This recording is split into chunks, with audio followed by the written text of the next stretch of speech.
What's cracking, peeps? Sorry for the little delay in uploading.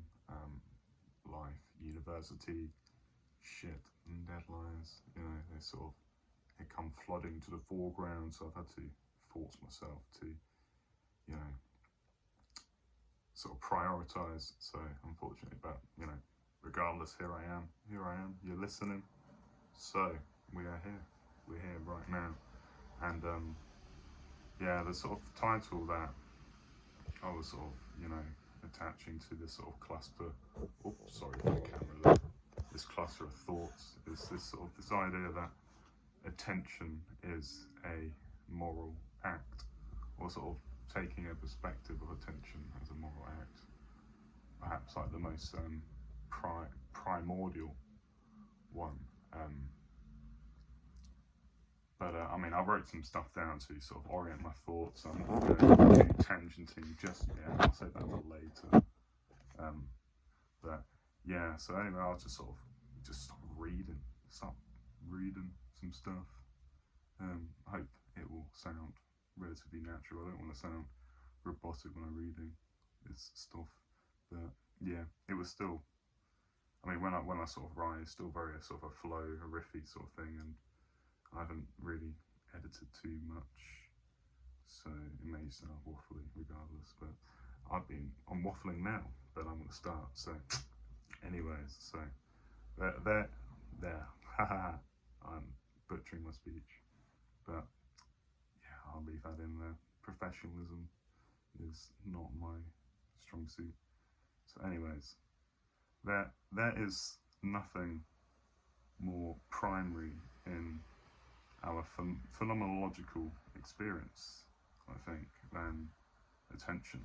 You know, it orients our engagement and discrimination of the world, passing our experience really into what is relevant immediately, you know. And it's interesting how each positive prioritization of attention has to incur a simultaneous, you know, negation. You know, I attend to one thing at the expense of everything else. You know, and of course, you know, this is kind of almost a necessity of our limited biological form. You know, our finite minds. You know, they cannot represent all the variables of reality. Otherwise, you know, we would dissolve into an entropic soup, as you know the philosopher Bernardo Kastrup often puts it. You know, therefore our organism, it needs to optimize and allocate limited attentional resources conditional on the demands of the internal and external environment. And attention it entails a sort of an amplification of resolution, which translates into a deeper and finer clarity. But then attention, you know, when it is sort of parasitized by illusion or attachment, it can spiral us into a sort of a deeper entrapment. This is sort of symptomatic of addiction, depressive cycles, and OCD, other sort of mental disorders, where our mind becomes, you know, captured by a particular complex, you know, whether it's an anxiety complex. I mean, I'm talking about it in very generalities at the moment, but yeah, that was a tangent. I didn't write this down, but I mean, really, what I want to sort of try and emphasize is that how we attend to and experience the world is at the root, really, of our, you know, psychological and spiritual liberation, or, you know, imprisonment or entrapment, whatever word you want to put it, you know. And it's weird, you know, there is nowhere where that attention can go. It must sort of move, inquire, distract, flicker, and it does this sort of incessantly and unconsciously. Yet, you know, this distractibility can be brought into awareness, as I am doing, you know, right now when I'm talking to you, you know. And it's interesting that, you know, when you point to attention, you know, your attention is then becoming recursively turned in on itself. Attention is attending to itself. And, you know, this is the weird thing about meditation, is sort of mind folding in on mind, evaluating its natural and habitual processes in what is essentially this kind of primal confrontation with being, you know. That's when you set it up in dualistic sort of terms, you know, because confrontation obviously implies that, you know, there is a separate you that is confronting experience. But of course you can have sort of non-dualistic conceptions which suggest that, you know, ultimately is, you know, one unit, you know, one field kind of. And it's interesting, the sense of recursion, self-reference, because it is almost like the field of experience being able to fold in on itself. I'm talking really the edge right here, but it's I mean, it sort of touches on to some of Douglas Hofstadter's sort of work in talking about how, you know, we are strange loops, or understanding consciousness as a kind of recursive structure, perhaps our linguistic kind of propositional form of consciousness has this sort of structure where often our language is sort of, you know, something that is referring to experience. And so like red, for example, you know, on some word, you know, the language, the word, it's a, you know, a cluster of sound waves that is interpreted by someone else to have sort of semantic meaning and referring to sort of, I guess, you know, the schema of red that one has sort of generated from all their experiences of the colour that they have pointed to with red. But I'm getting a bit sidetracked into sort of language and stuff like that, so I'm going to come in on myself and just, yeah, it's I probably will sort of want to talk more about the idea of recursion in nature, because it is a sort of a very weird fucking thing, like a lot of things.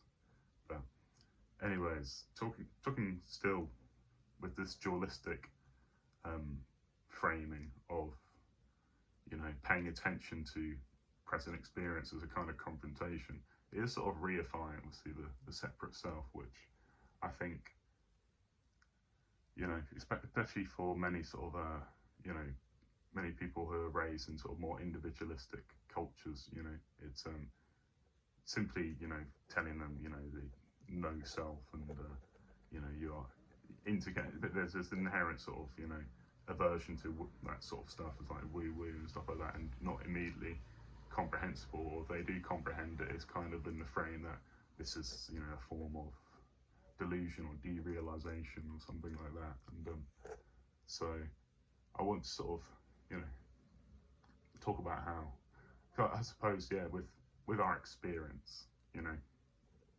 it is a unitive whole, you know, you have internal sensations and stuff that do, there is some meaningful distinction, obviously, between what we call the internal, you know, feelings we get in our gut, you know, in our body, a barrier against the world, and the external sensation, visual, that we detect through vision, you know, hearing, smell, taste as well.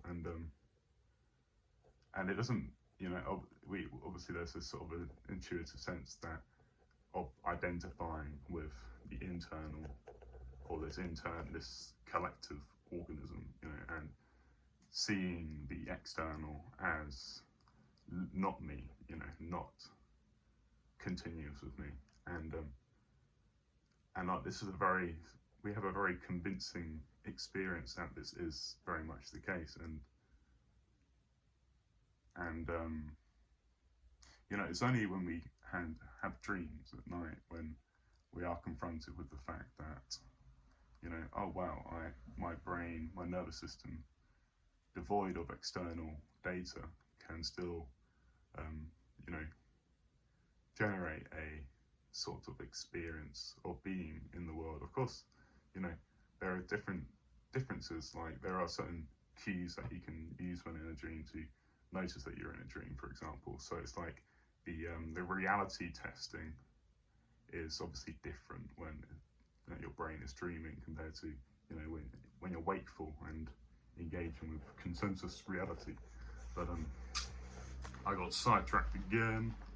Sorry, but yeah. So coming back to this confrontation with being, the intensity of this confrontation, I feel, is sort of, it never loses its ferocity for the the mystery of attention, and being never seems to exhaust itself, since it's timeless.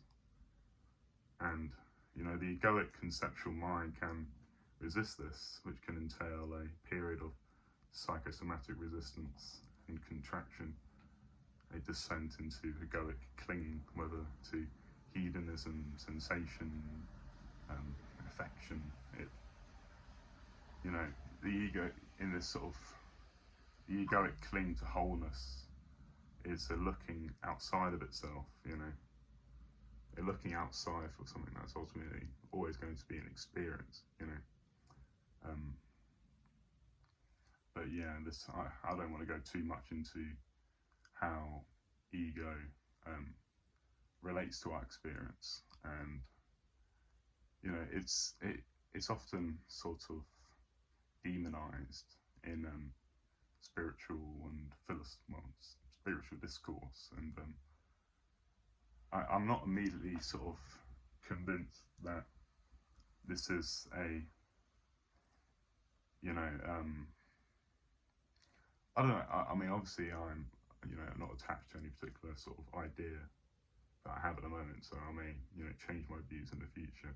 But I feel like a lot of easy spiritual bypassing can come from this regarding, the ego is just an illusion. I can pierce through that illusion. You can obviously that in some sense the ego, you can't lose what was never there to begin with, and the ego is obviously just a word that we use to sort of refer to a wide, you can think of it in many different ways, but like I'm sort of framing it as in like the perception of separateness, and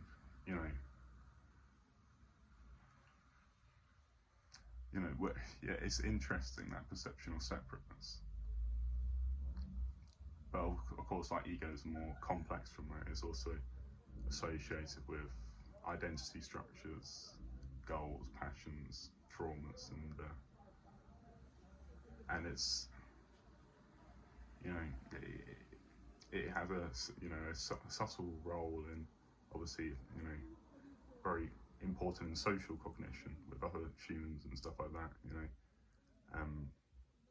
Theory of mind and stuff like that, and personality, and which is of course part of how different human forms we have distinct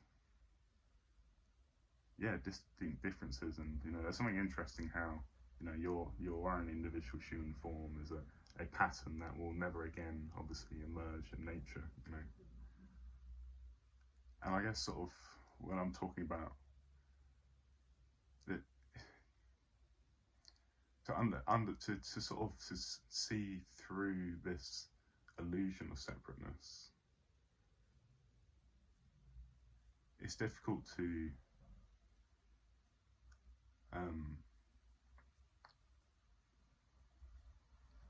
there is no real positive activity or things that one can do to necessarily realize it, because it's not a thought. It's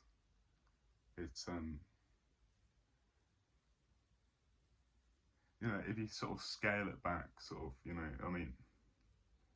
I mean, you can sort of break through the sort of illusion of separateness when you contemplate, of course, who am I? I say I'm a holistic human, but of course you can break that down, the complexity of the human organism, into the gut microbiome, which it's this. I mean, it's something I've heard Andrew Huberman describe, like us as sort of essentially these sort of in a joking sort of way, like in terms of how we are sort of the organism to consume energy, food, metabolize it. We are these big sort of, I don't know what the word he use like pipe or I'm making up.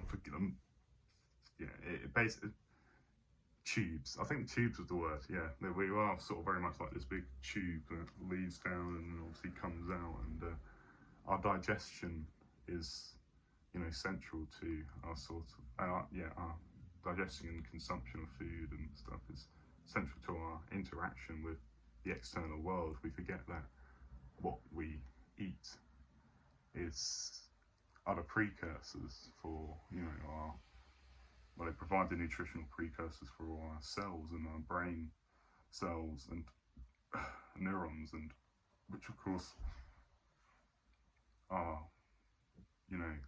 required for all our thought, and so I guess that that is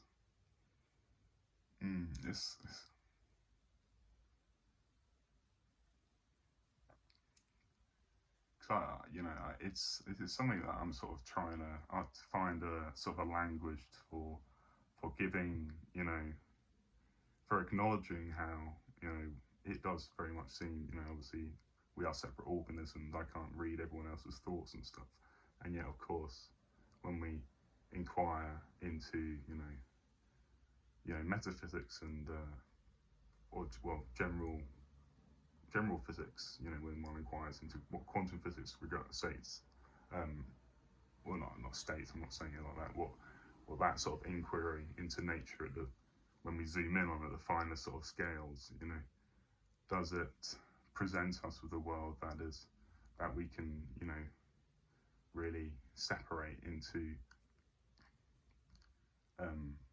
distinct substances, and it's like sort of, we sort of view objects as, like a key, as a sort of, of course there's utility, there's pragmatic utility to thinking of separate objects and stuff like that, but of course reality is such that when we zoom in on stuff, things get stranger, and likewise when you zoom out, and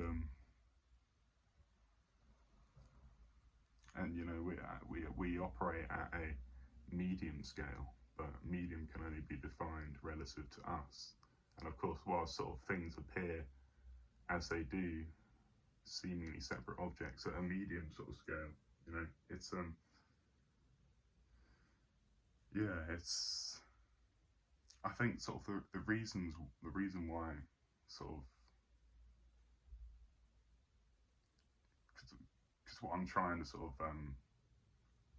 make people comprehend is what could ego dissolution be? What does it mean to have your phenomenological, your first person experience transform in such a way where they cease to feel separate, or they cease to feel like a separate organism, but they now are, their phenomenological experiences is taken on a form in such a way where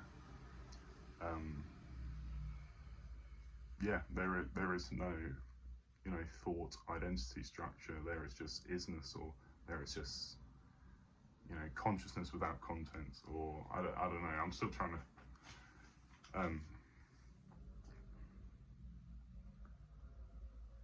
and of course coming back from that, because ego dissolution can, or ego dissolution sort of experiences, you see, or you see stuff like that, of course, in psychedelic clinical trials, near-death experiences as well, and it's interesting to see that out, and as well with meditation.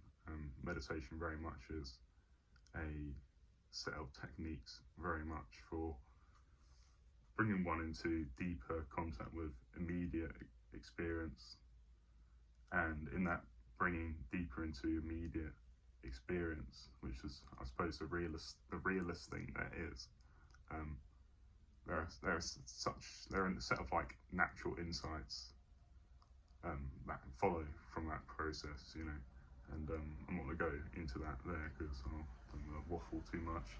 I've just realised, like, I've still not read or what I wrote anyway, and I've been waffling on about stuff, but yeah, that's coming back to sort of the ego death experience, and it's sort of related to what I was writing next here. It's I mean, it's often framed, I suppose, as like a very scary thing, and I suppose it can, well, yeah, it is. And when the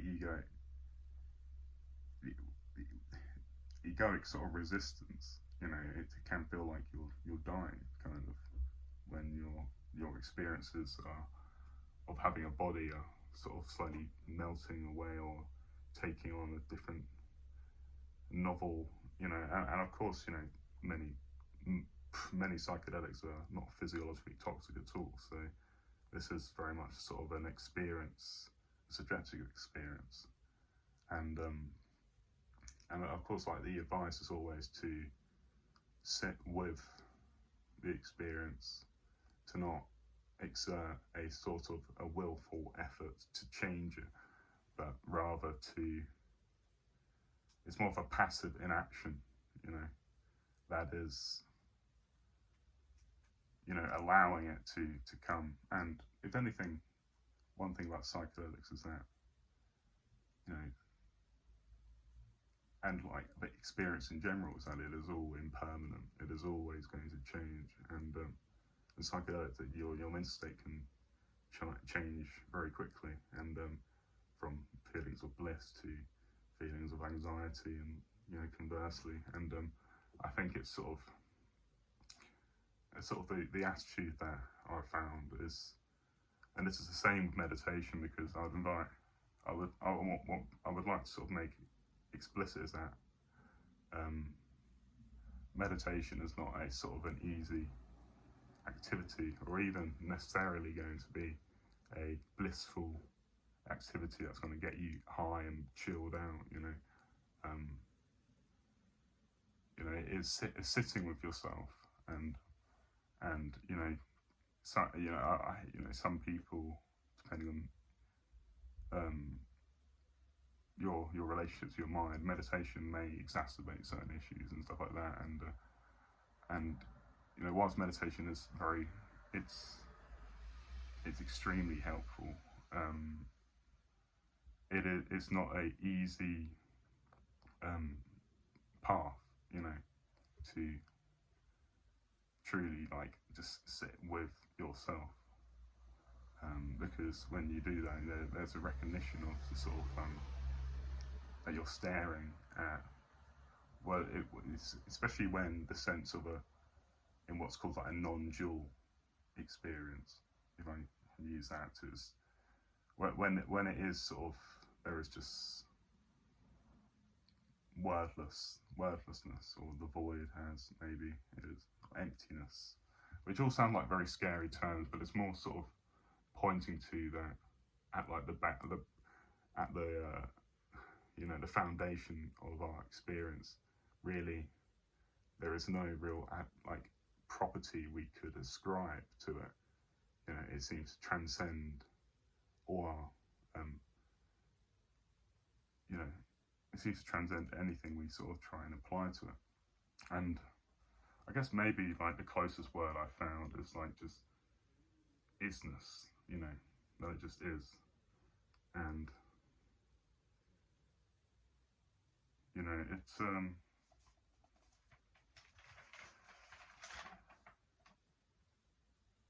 just thinking where to take this. I don't want to make this too long, but I do want to speak to this sort of this isness of reality. And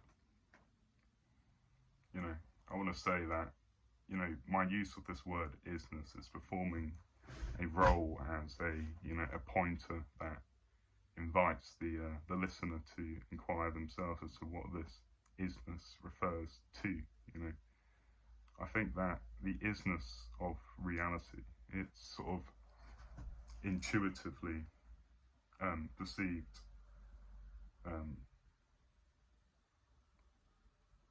it's intuitively perceived, but it is really unconditioned by any particular property of form.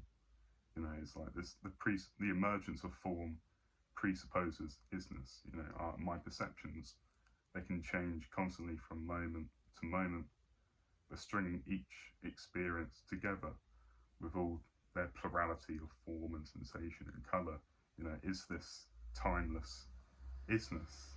And I think being with this isness is analogous to being with what we call the present moment. And I've discussed at length some peculiar qualities, you could say, about the present moment many times on my podcast, and I will continue to do so, not to hopefully end up being really boring and repeat myself all the time, but because the present moment and the movement of attention towards a confrontation or a merging with the moment seems to me at least an inexhaustible fountain of curiosity. And you know, even though in meditation, both with and without the use of entheogens, you know, experience can take on very challenging and intense forms, a contemplative attentional attitude appears to be, for me at least, the phenomenological process involved in the integration and transcendence, I think, of, you know, fear and movement towards love, you know, if I want to dress it up in those flowery terms. But yeah, I'm not talking about love in a sort of you know, rom-com kind of Western, you know, perception kind of love. I don't even know what conception I'm trying to use it within. It's kind of, maybe it's more sort of analogous to sort of Iris Murdoch's sort of ideas on attention, and a loving attention being a kind of attention to the world that seeks not to change it, but accept it simply for what it is. And it's that sort of form of like loving attention that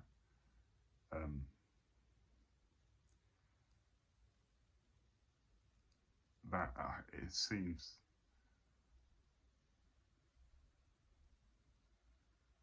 thing is, I don't want to, I caught myself there because I was trying to, because I was like thinking, can you give an instrumental like an instrumental argument for the reasons for why this loving attention is good or useful or practical?